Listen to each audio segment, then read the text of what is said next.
Yay, we're All live. right. Welcome, everybody. We are here with a phenomenal expert Yeah. today who is going to share really important conversation. Yeah. Absolutely. Um, Everybody, please welcome Lala to our expert series. Lala, why don't you take a minute to introduce yourself, tell people a little bit about who you are and what you do, who you help. Um, All that good and stuff. then, yeah, all that good stuff. And then we'll talk about why we're here. Yes, so my name is Lala, and I am a spiritual and mindset coach. So I basically just help women become better, become more, become unstuck in their life, to be have massive clarity and to become more powerful. Um, my why I stepped into this industry is because I had my own story of unbecoming and being tremendously depressed and full of Mm, anxiety, depression. I mean, anything that you can throw at me, I'm sure I have experienced it when it comes to mental health. And just mhm, experiencing that alone, that's not something that I feel like is fair or that other women should experience. So being able to go down to that dark place and pulling women out of it is truly my passion and it's my calling. So stepping mm, into that is something beautiful. that I look forward to. I'm a mom, I'm a wife, and I'm just me. I love it. I love it. And Awesome.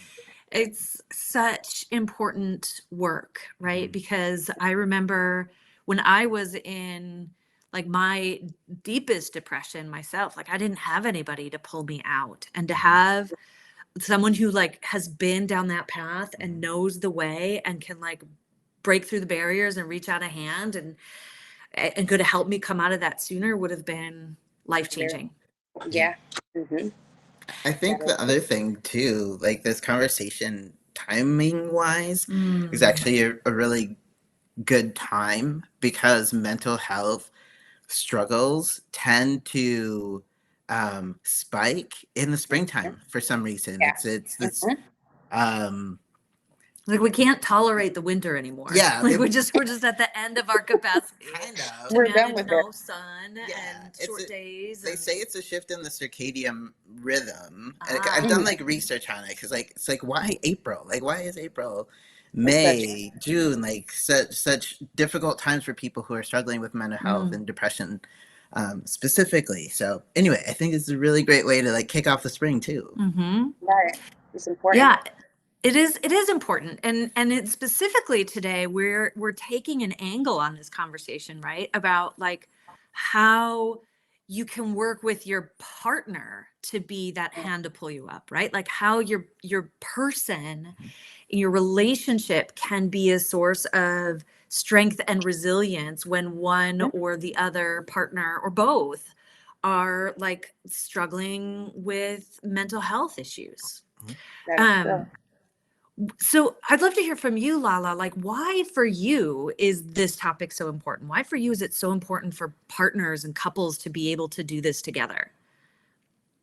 I say it's important for me because I see how it destroyed my relationship at one point, me trying Mm-hmm. to fight the battle alone and not being Mm-hmm. completely honest and taking responsibility for my mental health journey. I think there was a saying that I said that your mental health journey is your responsibility, but allow your partner to be the anchor in your storm.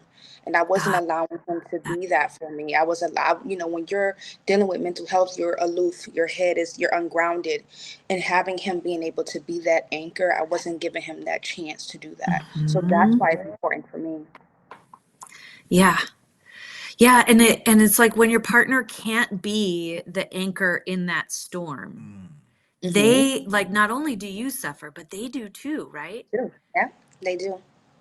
Yeah. Can you say a little bit more about that? Like what happens to our partners if we're not working together in mental health?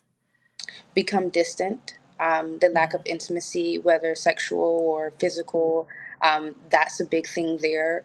You start to see more arguments, and I'm speaking from like my experience and what I remember when we were at our worst because my mental health wasn't together and I wasn't allowing him to be that anchor.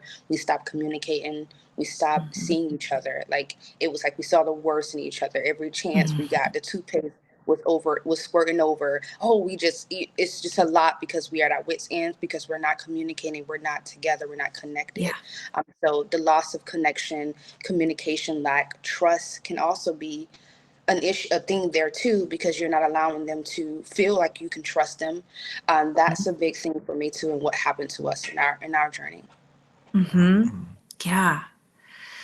Yeah. And I remember, in the times that I've been in a depressive episode, like, and one was really recently, I found myself feeling so angry with Cal, like some part of the twistiness of the Yeah. illness, right? Like made it really easy to scapegoat him and see him as the reason for my anger and the reason for my suffering and my problems. And I wanted him to fix it. And even though like the work we do with couples is all about accountability and being responsible for your own stuff. And I knew that, and I was like doing that work in this coaching business.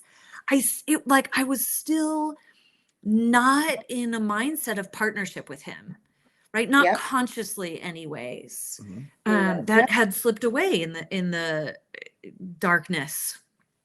And I know that didn't feel good. No, it didn't. But then I'm thinking about, the concept of being an anchor. I think I actually did a pretty good job you were. in that situation. Like, I understand this anchor piece. Like, the storm is raging all around you. Yeah. Hanging up in your life,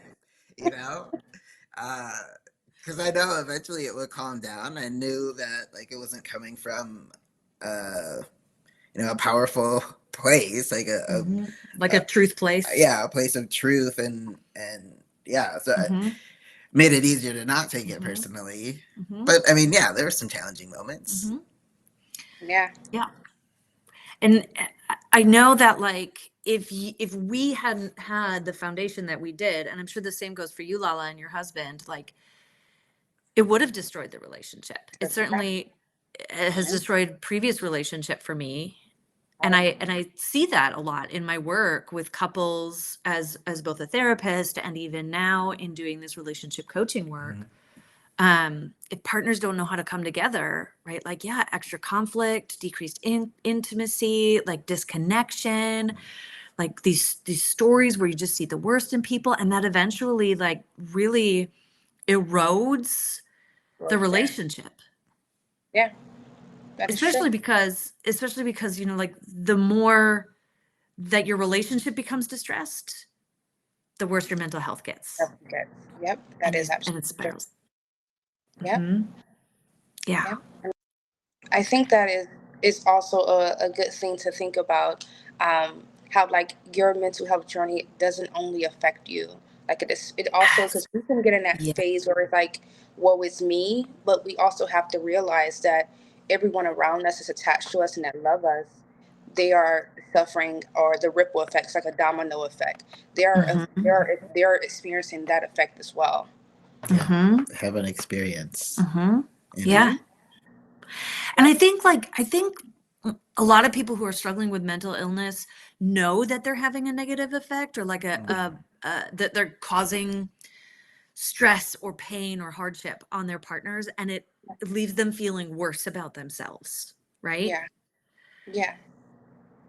But it's also I think exasperated because we're in a narrative that says that your mental health is your issue, right? And you shouldn't burden people, and you should just take care of it, and you should figure out how to just make yourself better. And nobody's talking about, how do we team up here? How do we be partners together for this? Yeah. And that makes all the difference for both people, for everybody who's affected, when they're all working together to help solve a problem or support a challenge. Yeah. Right? Or make someone who's ill feel better. Yeah. That is true. Yeah. I think that's when we come in at, the question you asked, how can we become more of a partner? And I think that's when I created, a plan of care. When you Mm-hmm. know that you are disposed, you're able, you maybe have, mental health issues or a crisis, or you know that what you're experiencing, but be prepared, like prepare you and your family and create a plan of care. And one of the things for me is like when my husband sees that I'm in the bed too long, he will literally come in the room and open up the blinds.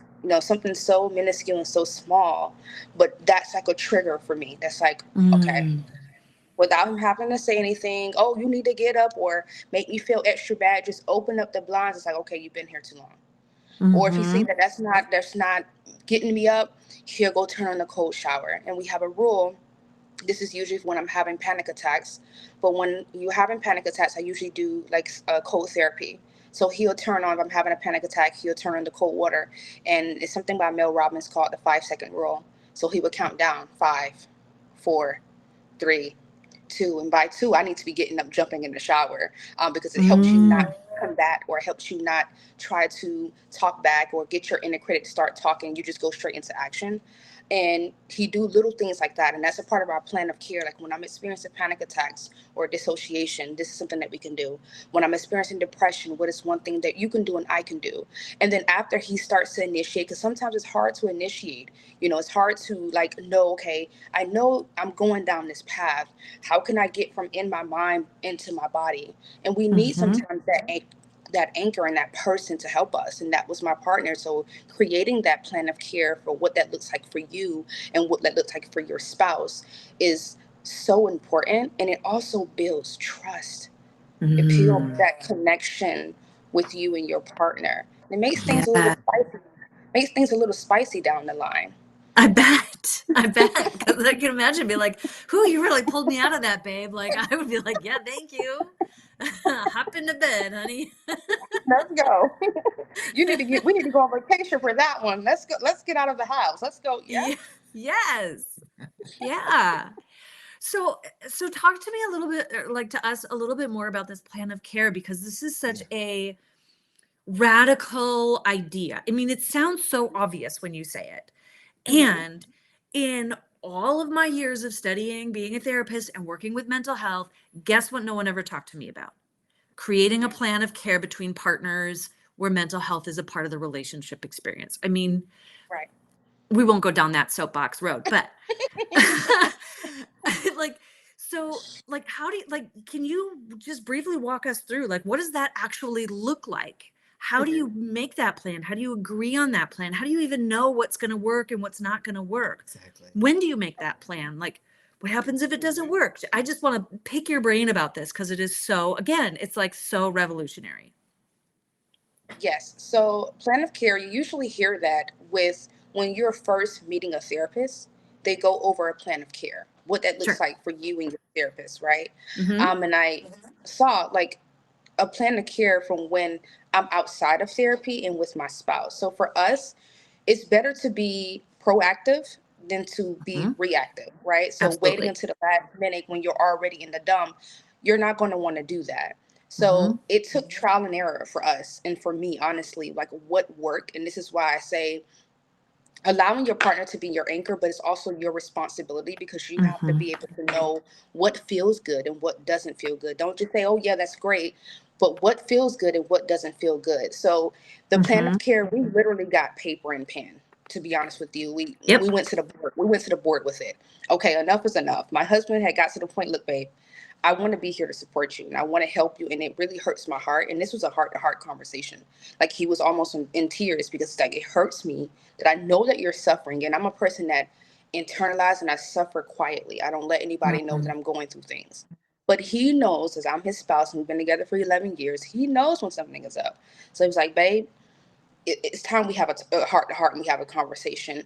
I want to know what we can do to when you get to this space. I know it's something that we probably can't avoid, but what can we do when you get to this space that will help us be proactive and help you be able to feel a little bit better, if that makes sense. A lot of us like Mm-hmm. to wait to the last minute to start to deal with things. So for us, for me, it's just all about my research and all about what works for me. Like for example, the 5 second rule by Mel Robbins. I didn't know what that was, but me having panic attacks, I needed to know what would work for me. And Mhm. that was one of those things that worked for me. So having things that you know works, like taking a walk. Hey, babe, this is your part of your plan of care. Let's go take a walk. And you don't even have to say this is part of your plan. Hey, do you feel like going for a 10-minute walk with me? Mhm. Yeah, sure. Let's go. Put on your shoes. Or come in the room with their tennis shoes already in your hand. That leaves the excuses out. Come in the room Mhm. with a pair of tights or a shirt or, their clothes Mhm. and tennis shoes. That leaves out most of the excuses. Oh, I don't have nothing to wear. Oh, I don't have no shoes. Oh, that leaves out the excuses. So taking a walk, like what are things that you do that makes you feel better, even if it's just Mhm. for a moment? Because it's Mhm. all about those little nugget moments that create the big effects. So for us, it Mhm. was just finding things that worked for me. And we also created a plan of care for him.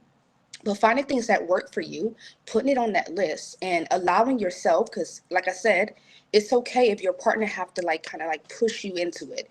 Mhm. Because sometimes it's hard to take initiative to do Oh, things sure. first. So if your partner come and like, for example, he opened up the window for me.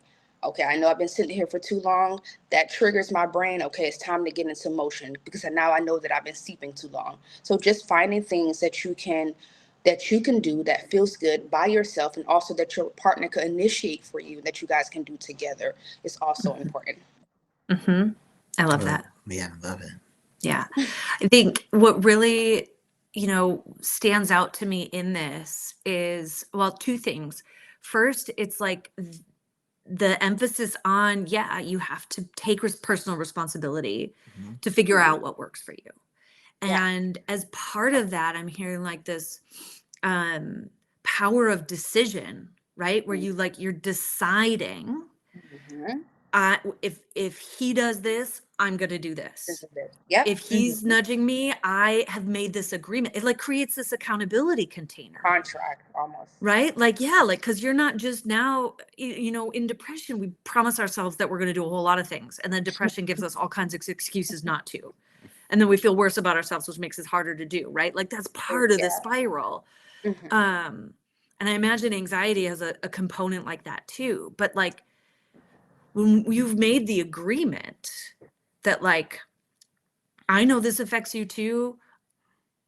We know that this is what we're gonna do when this happens, if this happens, and this is what I'm gonna do if I see you do this. Like that just like puts a little bit more motivation and Mhm. incentive to move Yes. into action, to do the things that you know are going to help you, which are those things that like are so hard to do when you're actually in the throes of like a mental health condition. The other thing that feels really like awesome here is the collaboration, Mhm. Mhm. right? That you're like really working together. It's not, you, Lala, coming up with your list and handing it to your husband and saying, here, this is what you can do to help me. It's you guys sitting down together. Like, what do we notice? What do you feel like good about doing? What plan of care do you need Mhm. here? Um, Well, and it also sounds like it's open-ended, right? Because you mentioned there's some trial and error to it. mhm, So, Yeah. so giving each other permission to like switch it up, giving Mhm. yourself permission to recognize that, okay, this time that didn't work, Work. Yeah. or for mhm, this Mhm. reason, and like mhm, going back to the drawing board and making the adjustment so that like you mhm, get the plan dialed in. mhm, That's really great. mhm. Right. Yeah. Awesome. What other ideas would you want to share with folks in their relationships to help them come together in support of mental health? So another big component or another pillar to it would be being intentional. Um, Mm. I wish I could just like stress the fact of how important it is to be intentional. And a lot of people say this word and it just sounds fancy and it sounds Yeah. like cute and it's just sound a Mhm. narrative like, but it's so important when you're able to be intentional in your mental health journey with everything that you do. And as far as with your partner, being intentional with communicating, being intentional with maybe I can't do this today, but what is something that you can do? What's something, how can you connect with your partner today? Like for me, I was in the bed for 3 months straight, didn't connect, didn't care to connect. I didn't care if we were coming and going, but I had to get to a point where my partner meant a lot to me. Even though I didn't mean a lot to me in that moment, he meant Mhm. a lot to me. And some people judge that. Like, you know, all of these things. But I feel like if you can't do it for you, right, you can Mhm. do it for someone else. And Yeah. being able That's to easy. do it for my spouse and do it for my kid outside of myself. So it didn't give Mhm. me much excuses. Like, this is for someone that I really care and I really love. And we would do so much for the people that we love and care about. Like, Yeah. we would go to the end of the Yeah. world.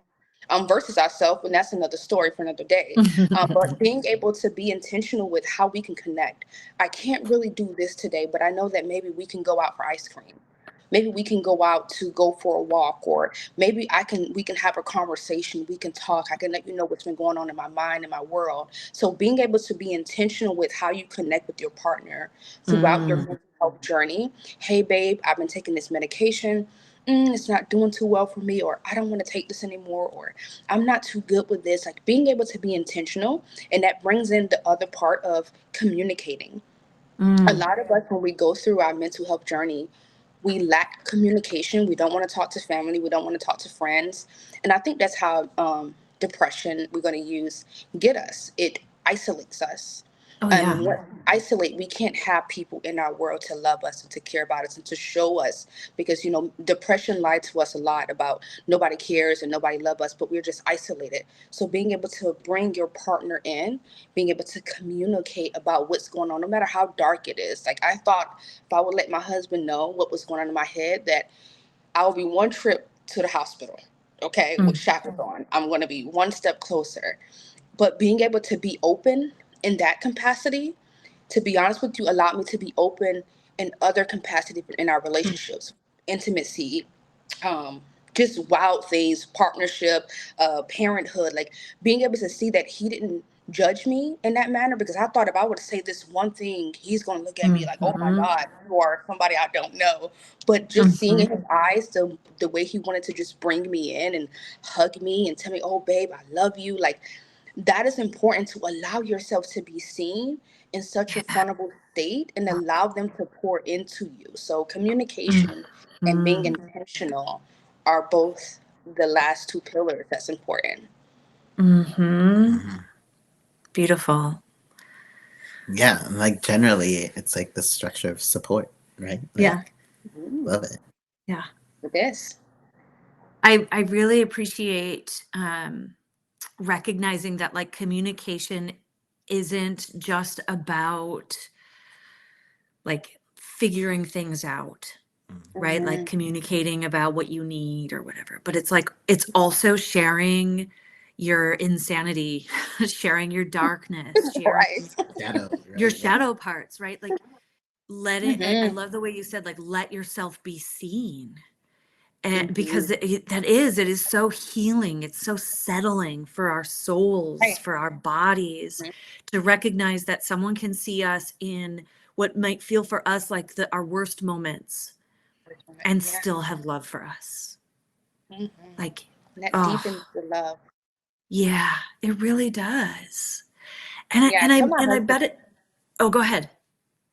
I told my husband that, honestly, after my last mental health crisis, I was like, I fell in love with you all over again. Like, let's get remarried, because that's just Mhm. how it felt. Like, I felt like I fell in love with you all over again. Like, I it's just bet. a new journey. Yeah. Yeah. And from that perspective, like, how like how cool, what a silver lining to think that each crisis can be an opportunity to go even deeper in your love, right? To like Hmm. strengthen your resilience, strengthen your Mhm. commitment, strengthen your like safety of knowing that you're going to Right. be okay and you're going to be able to get through whatever Yeah, happens. you look at those crises a lot differently if you see them as opportunities. Yeah. Wow. Right. Yeah. Right. Me and my husband have this saying that, when we're going through something hard, that we can get through anything together. Like, that's Yeah. our mantra. We can get through anything together. Mhm. And we just repeatedly say it, so that we not only have um, belief in ourselves, but belief in our partnership and what we created together, our Yeah. connection. Like, we're unstoppable Yeah. together. Yeah. Love it. And I think that's exactly it, right? Like That's what everyone wants. that's what Yeah. everybody wants. And I think that's what Yeah, like gets to happen when you learn how to do this together. exactly. Yeah.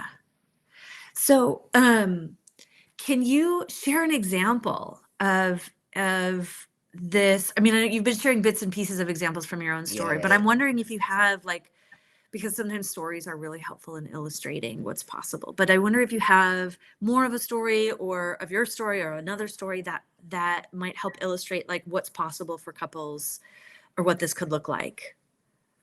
Yes. So I do have one client that was experiencing binge eating and depression. And those two Mm, can very be tricky with each other. And actually, her relationship, because her spouse didn't know that this was going on, like, was, I don't know if they chose to be oblivious, or it was kind of like the two. Like, they chose to be oblivious and she wasn't really communicating on what was going on. mm-hmm. Like, she would kind of like hide how she was feeling, she would hide what she was going through, not tell her spouse that she's going to therapy or going to the psychiatrist. Like they were very disconnected, and Yeah. I noticed that. And she was like, what can I do? Like, my relationship is like on the brink. So, like, I feel destroyed. I don't know what I can do with myself. And we had to create that plan of care for what you can do when you're getting triggered. And that's whether you notice that you're being triggered and you're going down the drain of depression, or you're being triggered to eat something that you necessarily wouldn't want to eat, and being able to have a sit down conversation with your spouse. So, like, Mhm. and that was so hard for her. She was like, no, don't make me do this. Don't make me do this. But I'm like, it's, do you love them? Like, is this something that you want to be a part of? Like, just making sure they're safe, and like, this is what you want. And if this is what you want, like I told you guys, that allowing your partner to truly see you is the most important aspect, and being able to truly see yourself, because a part of us don't want to see how dark things get for us. So we'll Yeah. be in bed depressed, scrolling on TikTok or on Facebook or Instagram, because we're just trying to like block out what we really have going on. Or we Mhm. on the T pages, like just trying to jump into every little business that we can get in besides our own, because we want to distract ourselves from what we really have going on and how dark we really gotten. So Mhm. having her be able to have that conversation with her spouse, and when she came back to me and she told me, she was like, he looked stunned, like he didn't know what was going on. And I'm like, how did you feel though? Like, being able to finally, like, that's a lot of burden to carry Hmm. alone. Oh my Like, God. to just be walking around, you have a spouse, you have kids, and then to just pretend that everything is perfect, like, that's a heavy baggage. And she Yeah. was like, oh my gosh, just that alone made me feel so much better. And Okay. after that, like, being able to have her work on herself now, like, now she doesn't have to do it in private, she doesn't have to do it alone. Like, being able to have that support of her spouse, even her kids. Like, my child also know my plan of care, your kids being able to know your plan of care, being able to, she follow her own plan of care and being a part of her own journey, I think is Mm. what made her turn around and be able to gain her own power. And I like to say, like, she transmuted her pain into her power. And I'm just so proud of her now that I'm just thinking about it again. Like, it's so important. Yeah. Yeah. Oh, what a beautiful example. Thank you, Taking Lala. accountability. You're welcome. Yes. Yeah. Right. And that's so aligned, right, with what we have found is essential to relationship well-being, which is that like the personal accountability for each partner combined with like the willingness to support one another on the other person's personal growth journey, right? It's like I've got my work to do, you've got your work to do, and it's not, but it's not like, oh, that's your problem, make it your problem. It's like, I see that this is your work, I'm not responsible for it, but I'm going to love you through it, I'm going to partner with you through Yeah. Yeah. it, Help Hmm. where I can. Yeah. right? And that's this so like so resonant with what you're speaking to, Lala, in the way that um you're helping women in particular, but like I think anybody listening can benefit from these practices and these suggestions, and recognizing that when you take responsibility and step into your own like power and accountability to for your mental health, and then kind of invite your partner into that journey with you Hmm. by communicating with them, by working with them to make a plan of action, by being really intentional about how you're going to keep feeding your relationship, right? Because you're right, like that can go away really easy if you're not also feeding your relationship. It can't just be your partner taking care of you all the time, right? Like you might not be able to give everything you want, but you gotta be intentional about what you can give What and you be can intentional do, about giving, you know, but you put all of that together and you've got a powerhouse plan for navigating whatever challenges life throws your way. Mm, that So is good. correct. It is. So God, it's 3 o'clock already. That went so fast. Lala, I would love for you to share before we wrap up a little bit about like how people can get a hold of you or any programs or offers that you have right now in case somebody is interested in getting your support in their own healing journey. Right.